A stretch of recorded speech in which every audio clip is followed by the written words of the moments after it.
Morning guys, कैसे हो? सब बढ़िया। चलो ठीक है, फिर अपन आज कॉन्स्टिट्यूशन पढ़ते हैं। मैं विशाल हूँ और मैं आपको कॉन्स्टिट्यूशन पढ़ाऊंगा, ठीक है? तो भारतीय संविधान के बारे में अपन को पढ़ना है।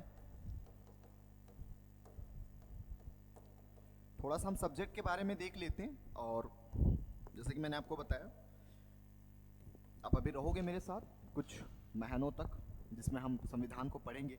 संविधान देखो, पढ़ना जरूरी क्यों है, और किसी भी एग्ज़ाम के लिए अगर हम बात करते हैं तो क्यों इतना ज़रूरी हो जाता है हमें संविधान पढ़ना?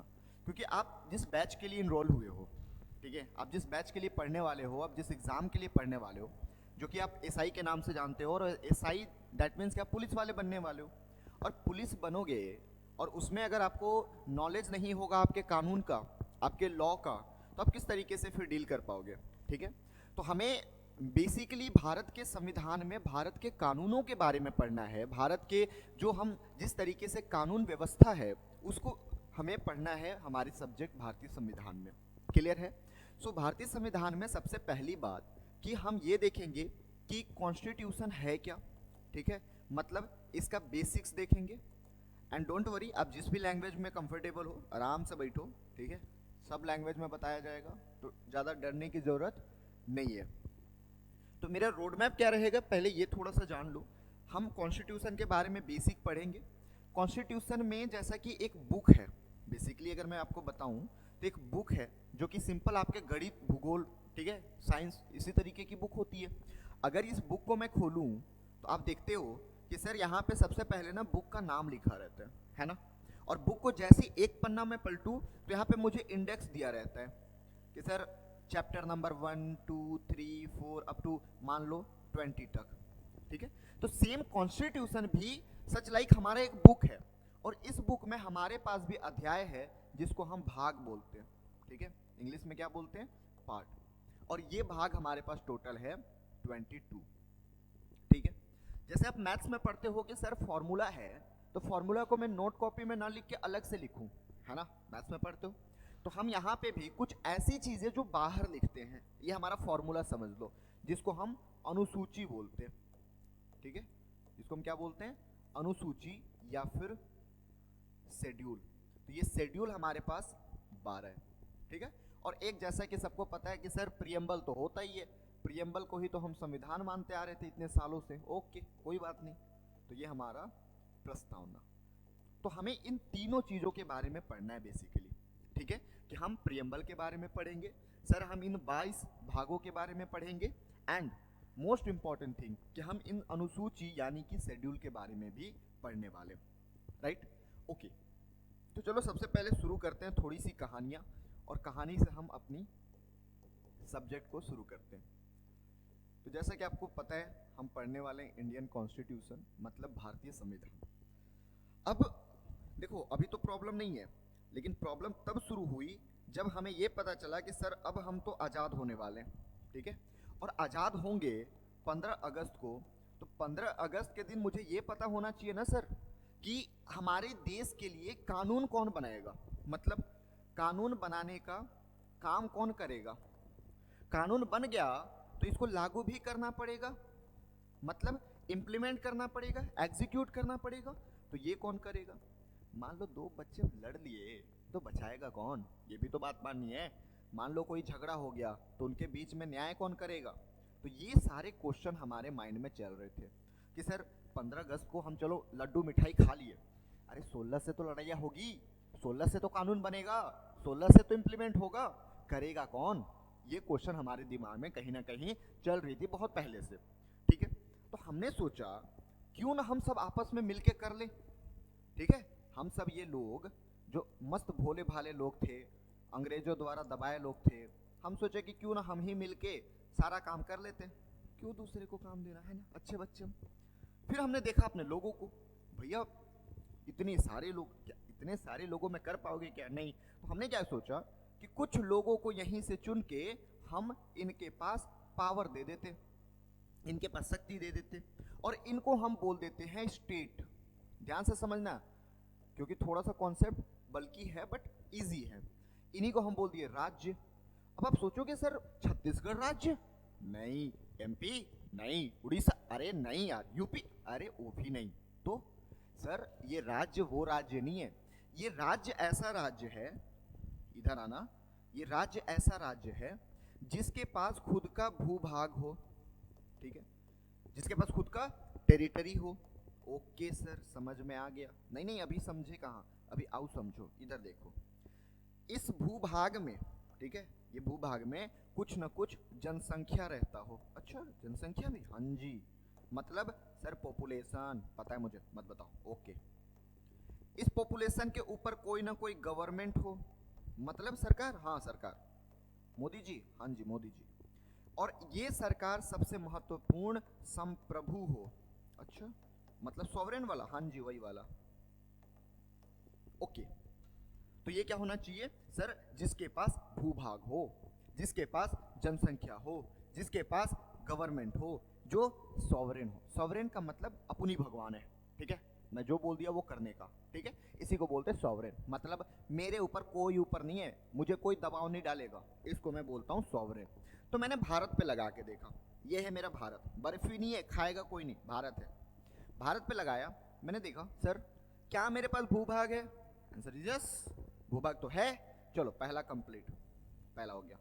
क्या इस भूभाग में जनसंख्या रहती है? अरे सर भर भर के रहती है, हम तो चाइना को पीछे छोड़ दिए। ओके, तो दूसरा भी कंप्लीट। क्या इस जनसंख्या के ऊपर सरकार है? तो बोलोगे हाँ सर सरकार तो है, मोदी सरकार, साए साए सरकार, दो दो सरकार, इससे ज्यादा क्या चाहिए? तीसरा भी कंप्लीट। क्या सरकार संप्रभु है? मतलब क्या सरकार की बातें हम मानते हैं? मैं तो मानता हूं, आपका नहीं पता, तो मैं तो मानता हूं मतलब कि सरकार सॉवरेन है। तो जब ये चारों फुलफिल हो गया, मतलब इंडिया क्या है? स्टेट है। क्लियर है? इसी को हम क्या बोलते हैं? राज्य। तो आप प्लीज कंफ्यूज मत होना, क्योंकि इंडियन कॉन्स्टिट्यूशन में, भारतीय संविधान में हम कभी भी कंट्री वर्ड यूज नहीं करते, तब हम देश के लिए स्टेट वर्ड यूज करते हैं, ठीक है। तो हम जब भी मैं बोलूंगा स्टेट, तो पहले सोचना सर ये छत्तीसगढ़ वाला स्टेट या फिर भारत वाला? तो भारत वाला। क्लियर है? तो भारत को मैं क्या बोल रहा हूँ? स्टेट, ठीक है, या फिर ये मैं अपनी एक स्टेट बना दिया, ठीक है। अब मैं बोला कि सर ये स्टेट के पास, ये स्टेट एक ऐसी एंटिटी होगी, एक ऐसी एंटिटी मतलब एक ऐसा संस्था होगा जो कानून बनाएगा, जो कानून बनाएगा, ओके, लॉ बनाएगा। सर ये स्टेट एक ऐसी एंटिटी होगी जो इस कानून को लागू करेगा, ओके, एग्जीक्यूट करेगा। ये स्टेट एक ऐसी एंटिटी होगी जो कि न्याय भी करेगा, जस्टिस भी करेगा, ठीक है, कर दिया, सारा काम कर रहा है, ओके। अब मुझे ये समझ में नहीं आ रहा है सर, हमने आपस में से कुछ लोगों को सारी शक्तियां दे दिया, कानून भी बनाने की, लागू भी करने की, न्याय भी करने का। सर सपोज ये जो दो बंदे हैं या ये जो स्टेट है वो तानाशाह हो गए तो? हाँ, क्या कर लोगे बताओ? तो अगर ये पावरफुल हुए और पावर को मिसयूज करना शुरू कर दिए तो? सोचो, ठीक है, दिमाग लगाओ। अगर मान लो हमने सारी शक्ति इन दोनों के पास दे दिया, अगर ये दोनों मिसयूज करने लग गए, तानाशाही दिखाने लगे तो सर इसी को रोकने के लिए हमने इनके ऊपर एक रूल बना दिया, ठीक है, हमने इनके ऊपर एक रूल बना दिया, कानून बना दिया, नियम बना दिया, जो भी बोलना चाहो, कि इसी नियम से वो कानून बनाएगा, इसी नियम से वो लागू करेगा और इसी नियम से वो न्याय करेगा। और ये जो रूल था, इसी रूल को मैं संविधान बोलता हूं। यही मेरा कॉन्स्टिट्यूशन है। So constitution is nothing but fundamental and organic law of the nation. मतलब नहीं समझ में आया सर? संविधान एक मौलिक अधिकार है, एक बेसिक अधिकार है, एक फंडामेंटल राइट्स है, जो लोगों की शक्ति या फिर लोगों द्वारा दी गई शक्ति है। किसको? स्टेट को। क्लियर है? तो हम जो स्टेट को पावर दिए हैं, जो राज्य को पावर दिए हैं, काहे का पावर? सर कानून बनाने का, सर लागू करने का, सर जस्टिस करने का, न्याय देने का। तो ये जो पावर है वो भी रूल के अनुसार है। अगर आप कानून बना रहे हो तो रूल के अनुसार बनाना पड़ेगा, अगर आप उसको लागू कर रहे हो तो रूल के अनुसार लागू करना पड़ेगा, अगर आप न्याय दे रहे हो तो रूल के अनुसार न्याय देना पड़ेगा। क्लियर है? जस्ट एक सिंपल सा एग्जांपल, कोर्ट में आप जाते हो न्याय के लिए, क्या वो सुप्रीम कोर्ट का जज हो चाहे हाई कोर्ट का जज हो, क्या ऐसे बोल देता है आज मन कर रहा है भाई किसी को फांसी देने का, चलो तुमको फांसी? नहीं ना, वो भी पूरा पढ़ता है कानून, ठीक है, नियम, रूल, और उस रूल के अकॉर्डिंग जो सजा उस पर लगनी चाहिए वो उसको दिया जाता है। मतलब ये भी रूल के हिसाब से काम कर रहा है, और ये रूल कुछ और नहीं सर, इसी को हम संविधान या कि भारतीय संविधान के नाम से जानते हैं। क्लियर है? तो एक लाइन लिख लो नोट्स के रूप में, इसको तो लिख ही लेना, ठीक है, आई होप इसको लिख लिए होगे। तो एक लाइन लिखो कॉन्स्टिट्यूशन का मतलब डेफिनेशन करके,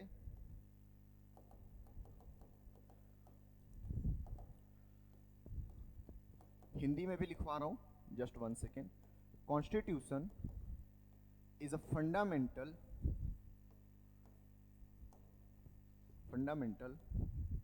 and organic law of the nation that establishes the conception, character and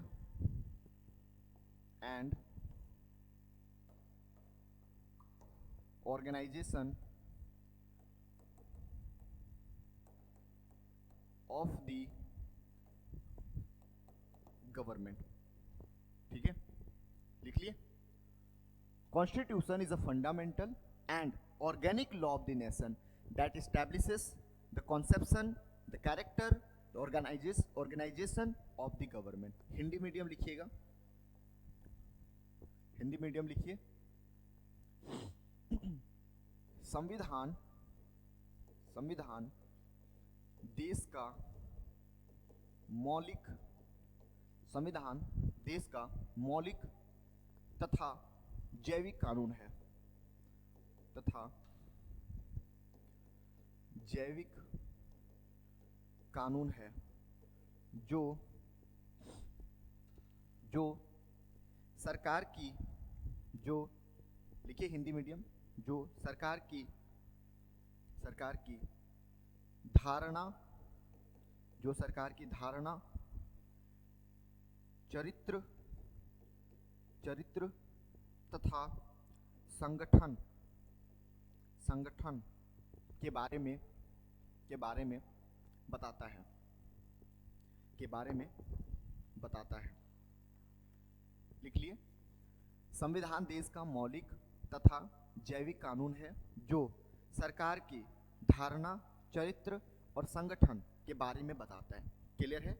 constitution is a fundamental and organic law of the nation that establishes the conception of the government, the character of the government and the organisation of the government. चलिए इसको समझते हैं, ठीक है, ज्यादा tension नहीं लेने का बबुआ, ठीक है, ओके। देखो, constitution is a fundamental law, मतलब फंडामेंटल का मतलब है मौलिक, एक मौलिक अधिकार है, बेसिक। आपको सपोज एग्जांपल, आप अपने घर में रह रहे हो, घर में सबसे एकदम नीचे लेवल का नियम क्या है? तो आप बोलोगे सर मम्मी का नियम है ना, तो मम्मी का नियम कभी तोड़ सकते हो क्या? नहीं। तो मम्मी का नियम सबसे पहला नियम है, पहला एकदम बेसिक नियम कि जिसको आपको फॉलो करना ही है। तो जिस तरीके से आपके घर में आपके मम्मी का जो नियम है वो पहला नियम है, सेम उसी तरीके से देश में जो हमारा संविधान है वो मौलिक अधिकार, मौलिक कानून है।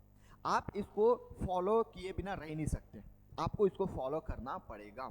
क्लियर है? तो वही बोल रहे हैं, constitution is a fundamental law, मतलब ये मौलिक अधिकार है, बेसिक अधिकार है, सबसे निचतम लेवल का अधिकार है। क्लियर है? आगे बोल रहे हैं organic of the nation. Organic का मतलब जैविक। जैविक क्या होता है? What you mean? जैविक का मतलब तब बोलोगे कि सर हमने 6-7 क्लास में आई थिंक पढ़ा था कि जैविक वो है जो समय के साथ ग्रो करे, है ना। जैविक वो है जो समय के साथ ग्रो करे। एग्जाम्पल, सर बाल बढ़ रहा है, सर नाखून बढ़ रहा है, सर हम खुद बढ़ रहे हैं, मतलब कि टाइम के साथ आप में क्या हो रही है? ग्रो हो रही है। तो उसी को तो हम जैविक बोलते हैं।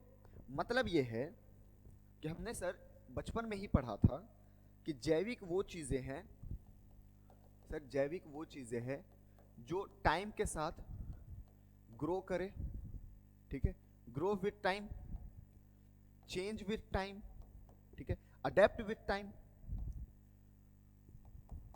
मतलब सर ग्रो कर रहा है, बढ़ रहा है, सर चेंज हो रहा है, बदलाव हो रहा है, सर एडॉप्ट हो रहा है, कुछ जुड़ रहा है ना, इसी को बोलते हैं जैविक। हमने बचपन में पढ़ा है जैविक का मतलब कि जो समय के साथ बढ़े, जो समय के साथ बदले, जो समय के साथ चेंज हो, उसी को तो जैविक बोलते हैं।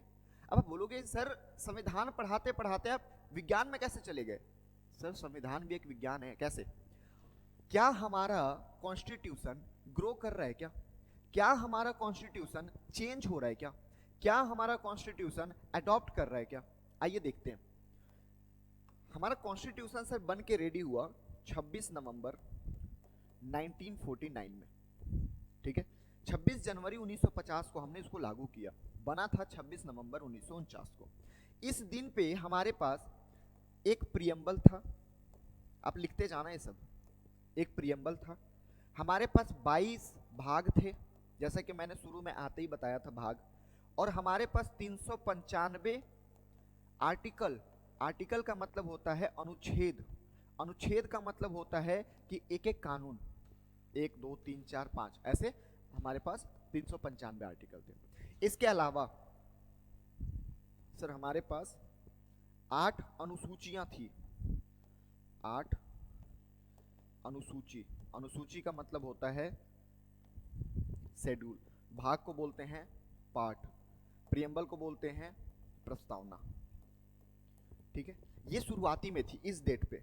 आज के डेट पे अगर मैं बात करूं, ठीक है, अगर मैं आज के डेट पे बात करूं, कौन सा डेट है सर? अब बोलोगे 23 तारीख है सर, देख लो, चलो 23 ही देख लेते हैं, 23 नवंबर 2024। आज हमारे पास एक तो प्रियम्बल है, ठीक है, 22 भाग के जगह पे ये बढ़ के 25 हो चुका है, ठीक है। उसके अलावा 395 आर्टिकल से बढ़ के ये 428 के आसपास हो चुका है ना। इसके अलावा 8 से बढ़ के 12 हो चुका है। हमें आजादी या फिर हमारा संविधान बने कितने साल हो गए? 75 साल, है ना, 75 साल पूरने वाले। अब इस 75 साल में आप देख रहे हो कि प्रियम्बल है 22 से 25 हो गया, 395 से 428 हो गया, 8 से 12 हो गया। क्या ये ग्रो नहीं कर रहा है? क्या ये समय के साथ कितने साल में? सर मात्र 75 साल में, 75 ईयर में ग्रो करके देखो कितना बढ़ गया। तो क्या मैं इसको जैविक नहीं बोल सकता? तो बोलोगे सर आपने तो बस ग्रो दिखाया, चेंज कहाँ हुआ है? सर चेंज ही तो हुआ है। अगर मैं इतना छोटा था अब इतना बड़ा हुआ तो चेंज हुआ। क्या मैंने कुछ अडॉप्ट किया? हाँ जी, मैंने अडॉप्ट किया। सर अडॉप्ट किया मैंने, क्या क्या किया? आप कंफ्यूज मत होना, आगे हम पढ़ेंगे। सर हमने फंडामेंटल ड्यूटीज पार्ट 4A हमने ये अडॉप्ट किया। सर हमने पंचायती राज इंस्टीट्यूशन, म्यूनिसिपैलिटी ये अडॉप्ट किया। हमारे ओरिजिनल संविधान में तो नहीं था ना सर। तो जो समय के साथ चेंज हो रहा है, जो समय के साथ बदलाव हो रही है, जो समय के साथ ग्रो कर रहा है, अडॉप्ट कर रहा है, उसी को हम बोलते हैं जैविक। मतलब सिंपल सी बात है कि हमारा संविधान फंडामेंटल तो है, मौलिक तो है, साथ में जैविक भी है, ऑर्गेनिक भी है ना। So constitution is a fundamental and organic law of the nation. हमारे देश का, हमारे इस राष्ट्र का मौलिक के साथ साथ जैविक कानून है, ठीक है। आगे देखते हैं। That establishes the conception of the government, character of the government and organization of the government। मतलब जो सरकार की धारणा बताती है, सरकार का चरित्र बताती है और सरकार का संगठन बताती है। धारणा कैसे बताती है? बोलो, धारणा कैसे बता रही है? बताओ बताओ, धारणा कैसे बता रही है? हमारी कॉन्सेप्शन कैसे बता रहा है? सर कॉन्सेप्शन ऐसे बता रहा है कि ये सारा काम गवर्नमेंट करेगी, ठीक है, संविधान को फॉलो करवाने का काम सरकार करेगी। सर सरकार कैसे आएगा? सरकार की चुनाव कैसे होगा? सरकार कार्य कैसे करेगा? ये खुद संविधान ही बताता है। तो क्या संविधान सरकार की धारणा बता रही है कि सर गवर्नमेंट कैसे चुनी जाएगी, गवर्नमेंट का चुनाव कैसे होगा, गवर्नमेंट कार्य कैसे करेगी? ये सारी चीजें अगर संविधान खुद बता रही है, दैट मीन्स कि ये गवर्नमेंट की कॉन्सेप्शन यानी धारणा बता रही है। धारणा एक हम कॉन्सेप्शन बना लेते हैं दिमाग में, अरे वो तो वैसा ही होगा, चुनाव तो वैसा ही होगा, सरकार तो वैसे ही काम करेगी। तो ये हमारी धारणा भी बता रही है, किसकी? सरकार की। कैरेक्टर कैसे बता रही है? सपोज आपको मेरी कैरेक्टर जाननी है, कैसे जानोगे? कैसे जानोगे मेरी कैरेक्टर? बोलो बोलो, जहां बैठे हो ना सर, जहां बैठ के देख रहे हो आप बोल सकते हो। आप मेरी कैरेक्टर कैसे जानोगे? सिंपल सी बात है, मेरे साथ टाइम बिता के, मुझे जान के, मेरे से बातें करके। तो अगर आपको कॉन्स्टिट्यूशन का कैरेक्टर बताना होगा, कॉन्स्टिट्यूशन का चरित्र बताना होगा, तो आप इसको क्या करोगे? पढ़ोगे। तो सर हम कहाँ पढ़ते हैं, हमारे पास कहाँ समय है? मत पढ़ो, आप नहीं पढ़ सकते ना, आप कुछ मत करो, प्रस्तावना तो पढ़ सकते हो। We the people of India having solemnly resolve, हम भारत के लोग भारत को, इतना तो पढ़ सकते हो। अगर आप पाकिस्तान का प्रस्तावना पढ़ो तो वो शुरू होता है in the name of sovereign Allah, मतलब अल्लाह के नाम पे। अगर आप पाकिस्तान का प्रस्तावना शुरू कर रहे हो तो अल्लाह के नाम पे शुरू हो रहा है, ठीक है? तो क्या इससे पाकिस्तान का चरित्र नहीं समझ में आ रहा है कि सर वहां पे इस्लाम धर्म या फिर मुस्लिम धर्म ज्यादा अपनाया जा रहा है, इस्लाम धर्म का वर्चस्व ज्यादा है ना, और सिर्फ एक ही धर्म है। अगर आप इंडिया का कैरेक्टर जानना चाहते हो तो आप इसका प्रस्तावना पढ़ो। ये क्या बोलता है? हम भारत के लोग, we the people of India, मतलब पीपल ऑफ इंडिया, भारत के लोग। ये हमारी कैरेक्टर नहीं बता रही है क्या? ये हमारी चरित्र नहीं बता रही है क्या कि हम लोगों को लेके चल रहे हैं? पाकिस्तान सिर्फ एक धर्म को लेके चल रहा है, क्लियर है? तो ये दोनों अगर हम मान ले कि अगर पाकिस्तान की बात करें इन the name of sovereign Allah, that means कि वो वहां डायरेक्टली अल्लाह के नाम पे, मतलब वो उसकी कैरेक्टर बता रही है सर। और अगर मैं इंडिया की बात करूं, we the people of India having solemnly resolve, that means कि हम अपने लोगों को लेके चल रहे हैं। तो अगर इन दोनों सिचुएशन की मैं बात करूं तो मेरी डायरेक्टली कैरेक्टर पता चल रहा है, और बता कौन रहा है? कॉन्स्टिट्यूशन खुद, क्लियर है? तो ये चीजें आप देख सकते हो कि कॉन्स्टिट्यूशन हमारा मौलिक अधिकार तो है, कॉन्स्टिट्यूशन जैविक अधिकार तो है, वो सरकार की धारणा के साथ साथ सरकार का चरित्र भी बता रहा है। Okay, it says the conception of the government and also it's give character of the government. Is it clear now? Okay, last वाला टर्म बचा है ऑर्गेनाइजेशन, संगठन, जिसका मतलब होता है डिजाइन। ये टॉपिक हम 2 मिनट में पढ़ेंगे, लेकिन इससे पहले अगर कोई डाउट है यहां तक तो आप बता सकते हो, ठीक है? अगर यहां तक कोई डाउट है तो आप बताओ, नहीं तो फिर हम ये लास्ट वाले टर्म को समझेंगे कि ये ऑर्गेनाइजेशन होता क्या है, ये संगठन या डिजाइन बोलते किसको है। क्लियर है? आगे चले? ओके, चलो। अब मैं यहां पे बात करूं तो ये सिंपल सी ना, मैं हमेशा जब भी इस चैप्टर को पढ़ाता हूं आपको बोलता हूं मेरा ये सूटकेस लेके चलो, ठीक है? ये बढ़िया सूटकेस है भाई, दहेज में मिला था मेरे को, मैं तो अभी तक रखा हूं, आप भी रख सकते हो, ठीक है? ये देखो, ये है प्रेसिडेंट, ठीक है? ये अंडे का दुकान था पहले, अब तो छोड़ दिया हूं, पढ़ाना शुरू कर दिया हूं आप लोग को। ये है आपका लेजिस्लेचर, ये एग्जीक्यूटिव, ठीक है? और ये जुडिशियरी, ठीक है? अगर मैं आगे बोलूं तो सेम यहां पे भी ये आपका प्रेसिडेंट, इसका डिजाइन अलग है ना, legislature, executive and last one judiciary. Hindi में भी देख लो, लेजिस्लेचर को अपन क्या बोलते हैं? विधायिका, ठीक है? इसको बोलते हैं कार्यपालिका, एंड ये है आपका न्यायपालिका। ओके, सेम वहां पे।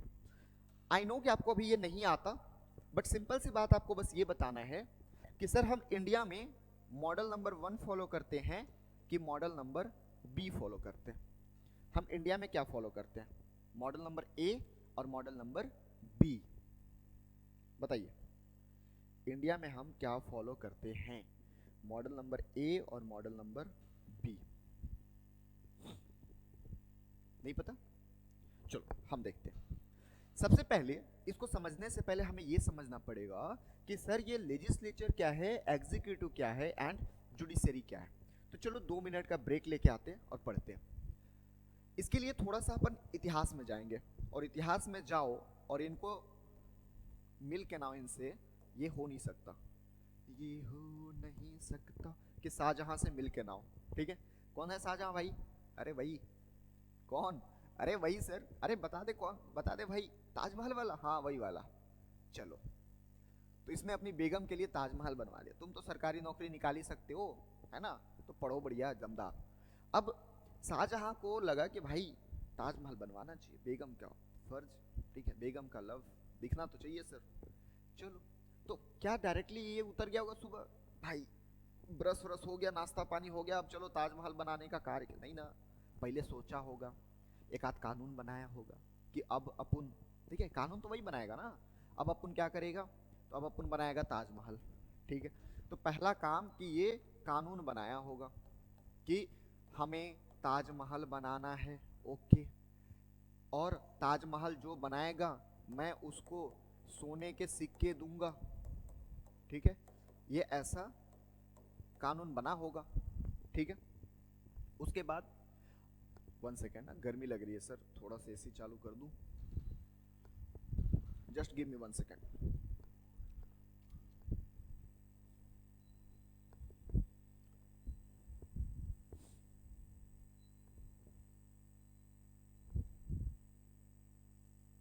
ओके,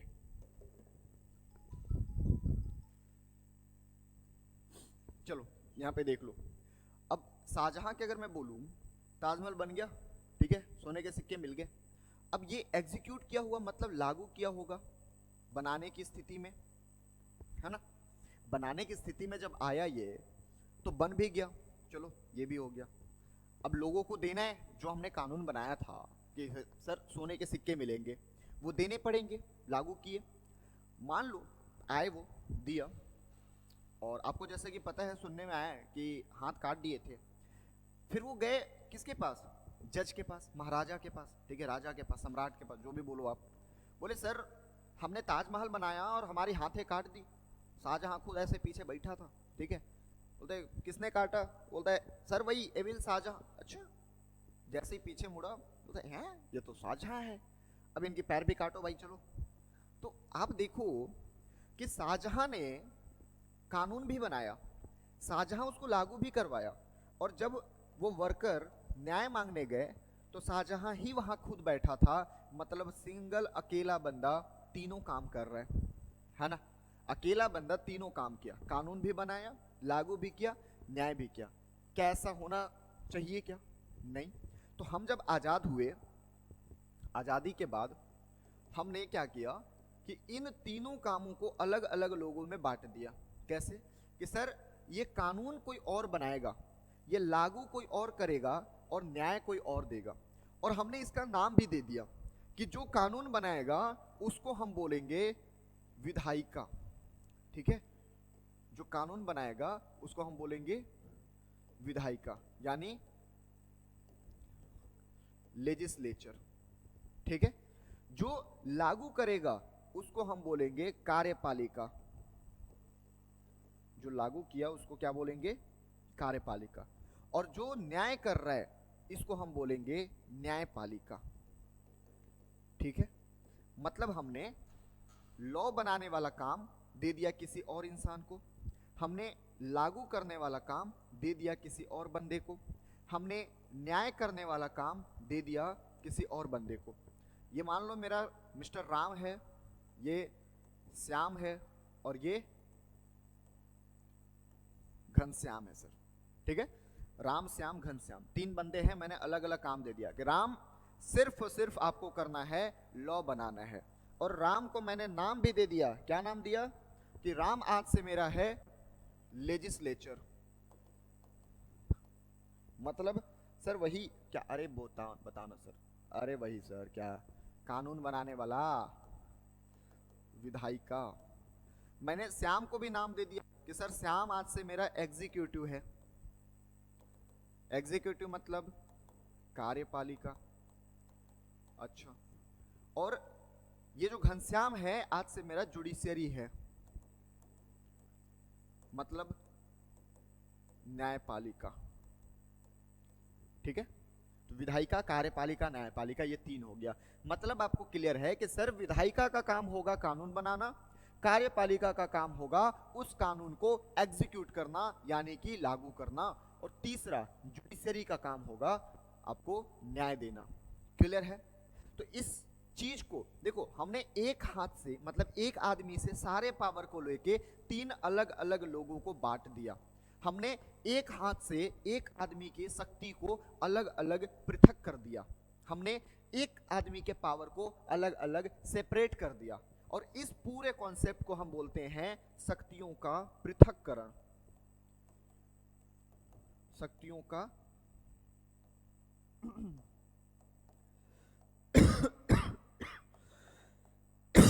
सॉरी, इसी को बोलते हैं सेपरेशन ऑफ पावर। क्या बोलते हैं? Separation of power. इसी को शॉर्टकट में हम प्यार से एसओपी का कॉन्सेप्ट बोलते हैं। ठीक है, तो आपको याद रखना है कि हमने एक इंसान के हाथों से सारी शक्तियों को लेके तीन अलग अलग लोगों में राम श्याम घनश्याम में बांट दिया, मतलब विधायिका, कार्यपालिका और न्यायपालिका बना दिया, और तीनों के बीच हमने सेपरेट कर दिया, अलग अलग शक्तियों को पृथक कर दिया, शक्तियों को सेपरेट कर दिया। इसलिए इस पूरे कॉन्सेप्ट को हम सेपरेशन ऑफ पावर या शक्तियों का पृथक्करण कहते हैं। तो ये पहला कॉन्सेप्ट हो गया आपका। ठीक है सर, यहां तक कोई डाउट है तो बताइए, आई होप क्लियर हुआ होगा। इसके अलावा ना हमने एक और काम कर दिए, आपको पता चला कि नहीं चला, लेकिन हमने एक और काम कर दिया। क्या कर दिया? मैंने राम को बुलाया और बोला राम आप ना बहुत अच्छे इंसान हो। बोला थैंक यू सर, ओके कोई बात नहीं। राम आप ना घनश्याम और श्याम पे नजर रखना, उनको चेक करना। ठीक है, उनको क्या करना है? चेक करना है, मतलब जांचना है, और अगर कुछ गलत किए, देख लियो राम भाई, श्याम और घनश्याम को चेक करो, और अगर कुछ गलत करते हैं तो उनको लगा देना दो चांटे, मतलब उनको पनिश कर देना, मतलब बैलेंस करना। ठीक है, तो राम को मैंने बोला कि श्याम और घनश्याम को चेक करना है एंड साथ में उनको बैलेंस भी करना है, मतलब जांच करो और नियंत्रित करो। सेम मैंने श्याम को भी बोल रखा था कि श्याम भाई आप राम पे और घनश्याम पे नजर रखना, कुछ गलत ना कर पाए। सेम मैंने घनश्याम को भी बोला था कि आप राम पे और श्याम पे दोनों पे नजर रखो, मतलब उनको चेक करते रहो, और अगर गलती करे तो आप क्या कर दो, उनको नियंत्रित करो। कैसे? जैसे एग्जांपल, विधायिका कोई कानून बना रहा है तो क्या कार्यपालिका उस पर नजर नहीं रखता? क्या जुडिशरी उस पर नजर नहीं रखता कि सर आप गलत कानून बना रहे हो, ये कानून मत बनाओ, नहीं तो हम इस कानून को खत्म कर देंगे। जब न्यायपालिका कोई न्याय देता है, जस्टिस प्रोवाइड करता है, तो क्या सरकार और विधायिका दोनों इस पे नजर नहीं रखते? ऑफ कोर्स रखते हैं। क्या अगर कोई गलत कानून बना रहे हैं तो इसको इसके पद से नहीं हटा सकते? अरे सर हटा सकते हैं। तो यही तो है चेक एंड बैलेंस। अगर सरकार, कार्यपालिका को एक्चुअल में हम गवर्नमेंट बोलते हैं, ठीक है, ये हमारा संसद है, और ये हमारा सुप्रीम कोर्ट, हाई कोर्ट और लोअर कोर्ट। तो जब सरकार कुछ गलत करती है तो क्या सरकार को गिराया नहीं जा सकता? ऑफ कोर्स गिराया जा सकता है। तो इस तरीके से हम सेपरेशन ऑफ पावर को तो मानते ही हैं, साथ में हम check and balance, CNB, check and balance यानी जांच एवं नियंत्रित, ये दोनों कॉन्सेप्ट को हम मानते हैं। क्लियर है? तो हमने इस पूरे ब्लैक बोर्ड या फिर स्मार्ट बोर्ड, जो भी बोलो आप, ठीक है, ग्रीन बोर्ड, जो बोलना है बोलो सर, हमने तो कॉन्सेप्ट सीख लिया कि सर एक सेपरेशन ऑफ पावर मतलब शक्तियों का पृथक्करण, और दूसरा चेक एंड बैलेंस। तो आप जब भी संविधान पढ़ोगे, कई जगहों पे कई दफ़ा मैं ये दोनों कॉन्सेप्ट बताऊंगा, कई दफ़ा मैं इन दोनों कॉन्सेप्ट का जिक्र करूंगा। आपको क्लियर होना चाहिए कि अल्टीमेट ये क्वेश्चन क्या है। क्लियर है? तो अब चलते हैं हम, अपना ब्रेक खत्म हमारा, अब आते हैं ओरिजिनल। मैंने आपसे क्वेश्चन पूछा था कि हम डायग्राम नंबर ए को फॉलो करते हैं कि डायग्राम नंबर बी को फॉलो करते हैं। तो आपका जवाब पता नहीं आया नहीं आया, लेकिन हम सर डायग्राम नंबर ए को फॉलो करते हैं इंडिया में, और इस डायग्राम को बोलते हैं पार्लियामेंट्री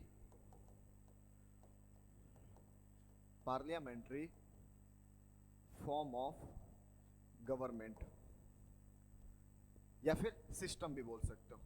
हाँ, वही वाला सिस्टम फाड़ देंगे, ठीक है, वही वाला, ठीक है। मतलब इसी को आप हिंदी में संसदीय प्रणाली बोलते हो, ठीक है। क्या बोलते हो? संसदीय प्रणाली, ठीक है। और सेम अगर यहां पे बात करो तो ये सर हम यूएसए में फॉलो करते हैं, मतलब अमेरिका में फॉलो करते हैं, और इसको बोलते हैं presidential form of government, presidential form of government या सिस्टम। क्लियर है? इसको हम हिंदी में अध्यक्षीय व्यवस्था या प्रणाली बोलते हैं। क्लियर है? अब आप बोलोगे सर हमें समझ में नहीं है, तो मैं बोलूंगा मैं समझाया ही नहीं हूं, मैं इसको तीसरे क्लास में समझाऊंगा, ठीक है। तो अभी मैं इसको समझाया ही नहीं हूं, बस इतना समझो कि हम यहाँ पे इस वाले डायग्राम को फॉलो करते हैं इंडिया में, और इस वाले को फॉलो करते हैं यूएसए में। सेकेंड क्वेश्चन, हम separation of power and check and balance कहाँ पे यूज करते हैं? क्या यहाँ पे सेपरेशन ऑफ पावर दिख रहा है क्या? आंसर इज यस सर, हम सेपरेशन ऑफ पावर यूज करते हैं। देखो, जुडिशरी बिल्कुल सेपरेट है एग्जीक्यूटिव से, एग्जीक्यूटिव बिल्कुल सेपरेट है लेजिस्लेचर से, लेजिस्लेचर बिल्कुल सेपरेट है इन दोनों से। क्लियर है? यहाँ पे भी न्यायपालिका बिल्कुल अलग है, लेजिस्लेचर बिल्कुल अलग है, एग्जीक्यूटिव बिल्कुल अलग है। हाँ, हमने एग्जीक्यूटिव को लेजिस्लेचर में से ही निकाला है। कैसे निकाला है आपको कल के क्लास में समझ में आ जाएगा ये, ठीक है। लेकिन अभी के लिए समझो कि सर हम चेक एंड बैलेंस दोनों में अपना रहे। यहाँ एकदम स्ट्रिक्ट तरीके से बिल्कुल अलग अलग, यहाँ पे थोड़ा सा हम एक ही में मिला सकते हैं, बट स्टिल हम यहाँ पे सेपरेशन ऑफ पावर का यूज कर रहे हैं। क्लियर है? चेक एंड बैलेंस दोनों जगह पे, जहां पे भी सेपरेशन ऑफ पावर आएगा वहां पे चेक एंड बैलेंस आना अनिवार्य है, ये आएगा ही आएगा। क्लियर है सर? ओके। तो ये रहा आपका डिजाइन गवर्नमेंट का। तो हमने जो लास्ट में यहाँ पे मैं बताया था ना डिजाइन ऑर्गेनाइजेशन, तो वो हम समझ चुके। तो क्या ये पूरा आपको डेफिनेशन क्लियर है? इस एक डेफिनेशन से हम पूरे संविधान को बहुत ही अच्छी तरीके से समझ सकते हैं। क्लियर है? क्या है? Constitution is a fundamental and organic law of the nation that establishes the conception of the government, character of the government and organization of the government. Clear है? तो ये हम थोड़ा सा अपना कॉन्स्टिट्यूशन के बारे में जो कि बेसिक हमने सीखा, हम क्लास शुरू किए थे यहाँ से, ठीक है, कि हम आपस में कुछ पावर दे देंगे स्टेट को। स्टेट का मतलब क्या होता है तो मैंने वो भी आपको बताया कि सर स्टेट वो है, कहाँ गया स्टेट? अच्छा, इधर बताया था।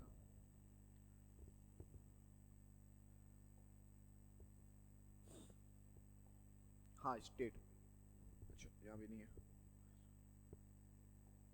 कहीं तो था, चलो ना, आपको तो पता है स्टेट का मतलब वो, हाँ यहाँ पे जिसके पास भूभाग हो, स्टेट का मतलब वो जो जनसंख्या हो, स्टेट का मतलब वो जहाँ पे सरकार हो, स्टेट का मतलब वो जहाँ पे संप्रभु हो। ये चारों जहाँ पे होती है उसको हम स्टेट के नाम से जानते हैं। क्लियर है? आई होप ये चीज़ आपको समझ में आया होगा, एंड आशा है कि ये पहला क्लास थोड़ा ठीक लगाओ। एंड मोस्ट इम्पॉर्टेंट थिंग कि हम आज बहुत सारी चीज़ें ऐसी पढ़े हैं जिसको हम नेक्स्ट 5 क्लासेस में 10 क्लासेस में हम उसको पढ़ेंगे ही पढ़ेंगे दोबारा। क्लियर है? तो ये आपका बेसिक क्लास था, आप डेमो क्लास समझो, बेसिक क्लास, फर्स्ट क्लास समझो, ये आपका मतलब न्यू है। अगर ये नहीं समझ में आया तो फिर आगे समझना थोड़ा मुश्किल हो सकता है।